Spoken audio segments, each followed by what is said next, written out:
The village of Ndebele sat nestled between rolling hills, its huts scattered like seeds sown by the ancestors. Life in the village followed the rhythm of nature. The rising sun marked the beginning of labor, and the setting sun called for rest and storytelling. It was a place where traditions held strong, and the wisdom of elders was regarded as sacred.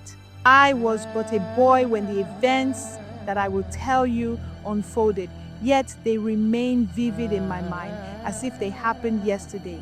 It began with the arrival of a stranger, a man with a weathered face and eyes that carried the weight of untold stories.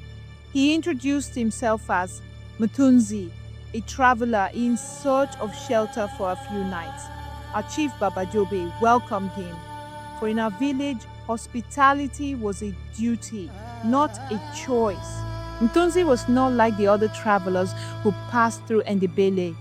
He spoke little but listened intently. He watched the people with eyes that seemed to absorb every detail, yet he kept his thoughts guarded. The elders often sat with him by the fire, questioning him about his past, but his answers were always wrapped in mystery. One evening, after a communal feast, Mtunzi finally shared a piece of his story. He had once been a hunter, skilled beyond most men, but he had left his village behind after a great misfortune.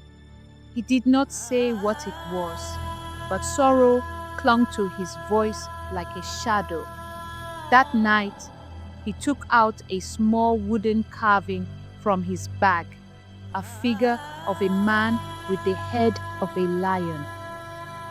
He held it in his hands with such reverence that even the children, who usually ran about without care, stood still in curiosity. Strange things began to happen after that night. The cattle, usually calm, grew restless. The birds that nested near the river left suddenly, as if fleeing an unseen danger. The hunters returned empty-handed, their traps untouched. The elders whispered among themselves, casting wary glances at Mtunzi.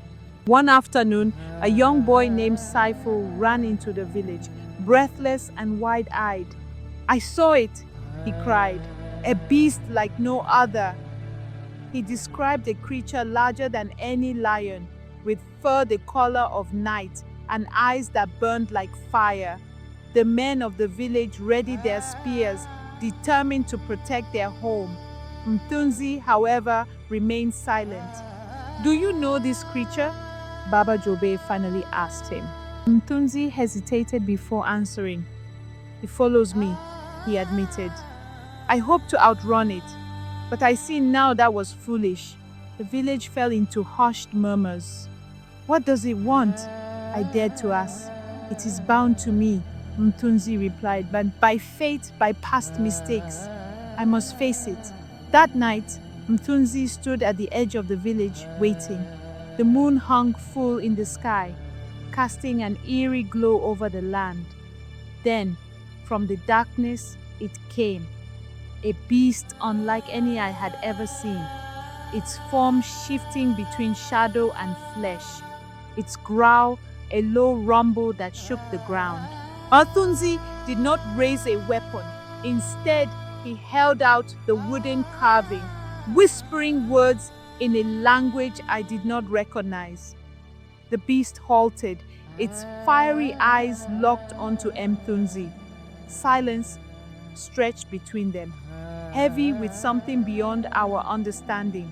Then, with a final sorrowful growl, the creature faded into the night, as if it had never been there at all.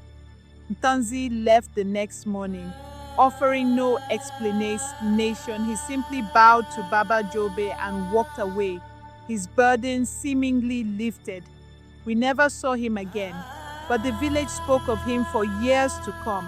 Some say he was cursed, others say he had tamed his past. But I, even now as an elder, believed that Ntonzi was a man seeking redemption, a man who carried his ghosts with him until at last he set them free.